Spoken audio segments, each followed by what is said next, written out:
Hello అండి, అందరికీ నమస్కారం. Welcome back to our channel. Mohita కథ తరువాత భాగం తెలుసుకుందాం.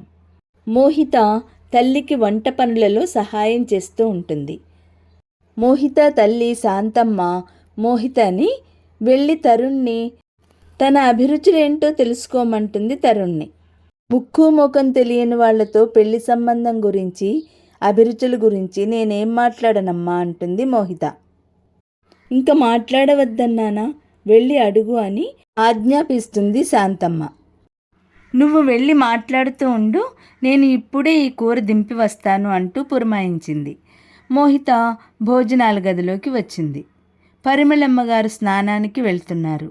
తరుణ్ ఏమిటి ఆ పేపర్ చూడడం, మోహితతో మాట్లాడు ఆవిడ కొడుక్కి పురమాయించింది. తరుణ్ ఇబ్బందిగా, బలవంతంగా, అయిష్టంగా పేపర్ పక్కన పెట్టాడు. చిరునవ్వుతో మోహిత వైపు చూశాడు.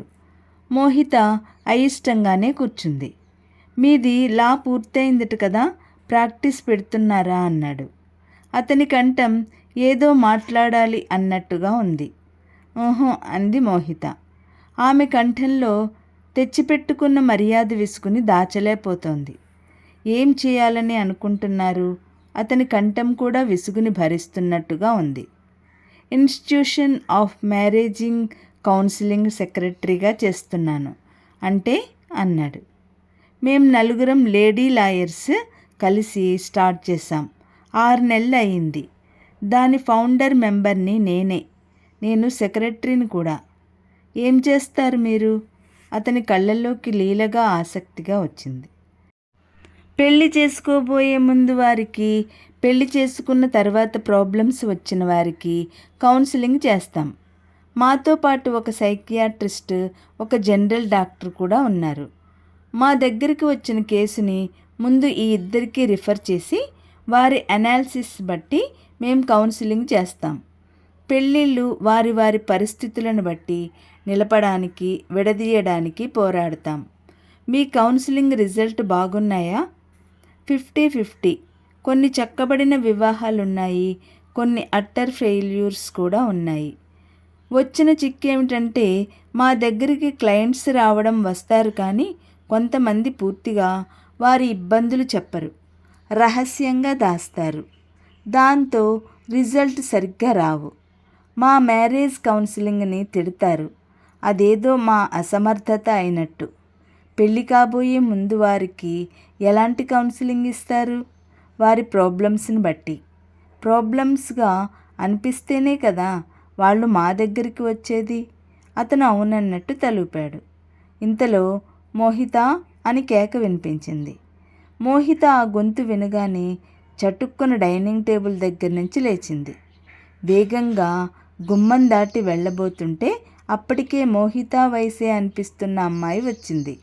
వస్తూనే మోహిత థ్యాంక్ యూ అంటూ మెడ చుట్టూ చేతులు వేసి కౌగిలించుకుంది. మధు అమ్మా నాన్న మా మ్యారేజ్కి ఒప్పుకున్నారు. ఇప్పుడే అమ్మా నాన్న వాళ్ళ ఇంటికి వెళ్ళి వచ్చారు అంటుండగానే ఆ అమ్మాయి కళ్ళ వెంట నీళ్లు వచ్చేశాయి. కంగ్రాచ్యులేషన్స్ అంది మోహిత చిరునవ్వుతో. ఇది నువ్వు చేసిన సాయం, జీవితాంతం నీకు రుణపడి ఉంటాను. మధు కూడా వస్తానని అన్నాడు, ఫోన్ చేశాడు అంటుండగానే ఇంటి ముందు మోటార్ సైకిల్ ఆగింది. ఒక యువకుడు దిగి పరిగెత్తుకు వచ్చాడు. మోహితను చూడగానే 2 చేతులు జోడిస్తూ, థ్యాంక్స్ మోహిత గారు, ఇదంతా మీ మేలు. మీరు బలవంతం చేసి మమ్మల్ని కౌన్సిలింగ్కి తీసుకురాకపోయినట్టయితే ఈ పాటికి నేను అరుణ ఏ రైలు క్రిందనో. అవును. అరుణ గబాల్న మధు నడుం చుట్టూ చేతులు బిగించి అతని భుజం మీద తల ఆనించి అంది. మేం బ్రతికి ఉన్నామంటే, ఇలా ఆనందంగా ఇక్కడ నిలబడ్డామంటే అది మీ చలువే. మీరు చిన్నవారైపోయారు, లేకపోతే మీ పాదాలకి నమస్కరించాలి అనిపిస్తోంది. అదిగో అలాంటి పిచ్చి మాటలే కూడదు అంది మోహిత. తండ్రి దగ్గరికి వెళ్తూ, డాడీ అరుణ మధు అని చెప్పానే, వీళ్ళే. ఇద్దరికీ ఇష్టం, పెద్దవాళ్ళకి ఇష్టం లేదు. కౌన్సిలింగ్ వరకు మా ఆఫీస్కి వాళ్ళని రప్పించడమే మహాయజ్ఞమైంది. కానీ వచ్చిన తర్వాత చాలా సులువు అయిపోయింది. తల్లిదండ్రులు సంస్కారం గలవాళ్లే. పిల్లల మీద అపారంగా ప్రేమ ఉన్నవాళ్లే, వాళ్ళని ఒప్పించలేమని వీళ్ళు భయపడ్డారు. అలాగా, కంగ్రాచ్యులేషన్స్ అన్నారు విశ్వనాథం గారు.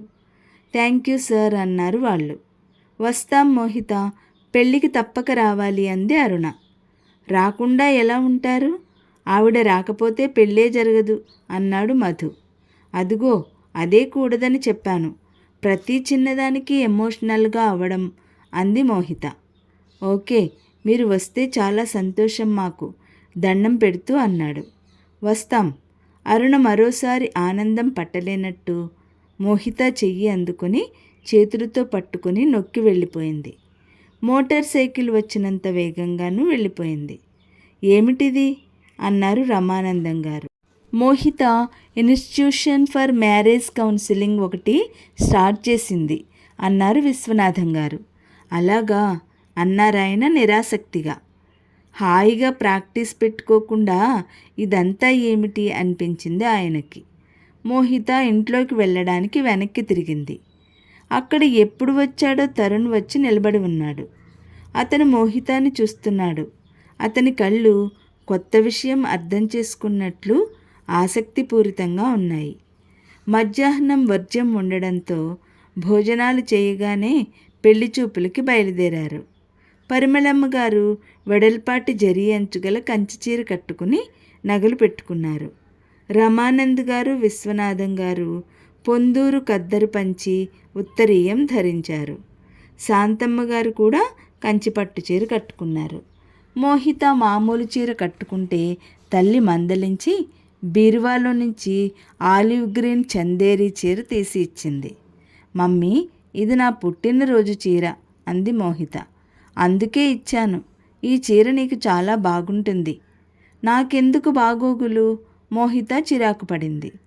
అదేమిటే, వెంట వచ్చిన వారిని కూడా వెళ్ళిన వారి గౌరవ హోదాలు తెలుస్తాయి.